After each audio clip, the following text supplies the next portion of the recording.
Science جو اپنی science پر جو ناز کر رہی ہے، ارے یہ سائنس بھی اگر دنیا والوں کو سکھایا ہے تو قرآن نے سکھایا ہے. اس لیے ہمارا قرآن کسی کا محتاج نہیں، تمام قرآن کی محتاج ہے. اس لیے کہ یہ قرآن عربی میں ہے. اس لیے تو کسی فارسی شاعر نے کہا ہے، علم است عربی فارسی اورا وزیر، علم است عربی فارسی اورا وزیر، ہر چا دیگر است لہو لافاگی.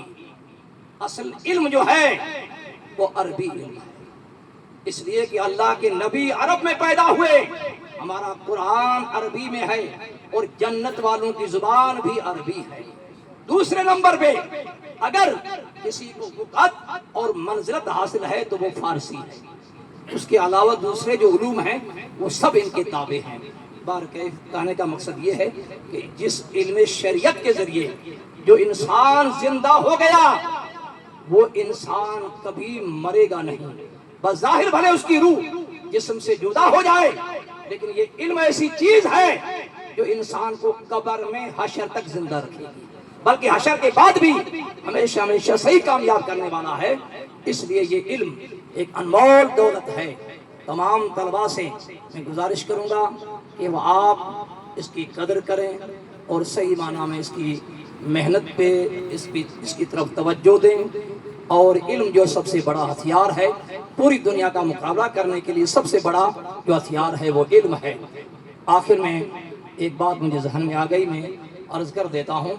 ابھی شاید ابھی کی جو نیاز ہے آج کی وہ سرپنچ ہلال بام اللہ ڈہر والے کی طرف سے ہے، اور انہوں نے ان کی یہ چاہت تھی کہ آج کا چونکہ بہت اچھا موقع مل گیا، اور اکثر و بیشتر نہیں بلکہ سب کے سب جو آج آئے ہیں وہ مہمانان رسول صلی اللہ علیہ وسلم آئے ہیں، اور 11ویں کی نسبت سے ان کو چونکہ 11ویں کرنی تھی، اور آج انہوں نے بہت بڑا موقع دے کر کے بہت بڑا فائدہ اٹھایا کہ انہوں نے یہاں پر 11ویں شریف کی نسبت سے نیاز کی ہے، اور سب کو کہا ہے کہ سب کو کھا کر کے اور ان کے حق میں دعا کر کے جانا ہے کہ اللہ سب سے پہلے ان کے ایمان میں، عمل میں، اور اس کے بعد رزق حلال میں اللہ ان کو خوب خوب برکت عطا فرمائے.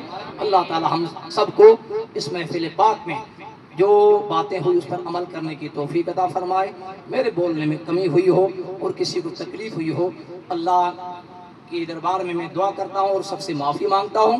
اللہ تعالیٰ سب سے پہلے مجھے معاف فرمائے، اور آپ حضرات سے معافی مانگتا ہوں کسی کو کہنے میں کچھ بات کڑوی لگ گئی ہو تو معاف کرنا، اور سب حضرات منتظمین کے لیے دعا کرنا کہ اللہ تعالیٰ ان کی اس مشن کو آگے سے آگے بڑھائے، اور سب کی سب معاونین اور مددگار جتنے بھی ہیں ان سے بھی عرض کروں گا کہ آئندہ ان حضرات کا ساتھ دیں اور ایسا کام کریں. آج یہ ضلع لیول پہ کام ہوا ہے، اور آئندہ آنے والے سال اسی جگہ پہ یہ کام جو ہے بجائے ضلع کے راجے لیول پہ ہو جائے انشاءاللہ. اللہ کے دربار میں دعا ہے اللہ تعالی ہم سب کو اخلاص کے ساتھ اس کام میں ہر اعتبار سے مدد کرنے کی اور شامل ہونے کی توفیق عطا فرمائے. استغفر اللہ ربی من کل ذنب و اتوب الیہ وما علینا الا البلاغ. السلام علیکم ورحمۃ اللہ.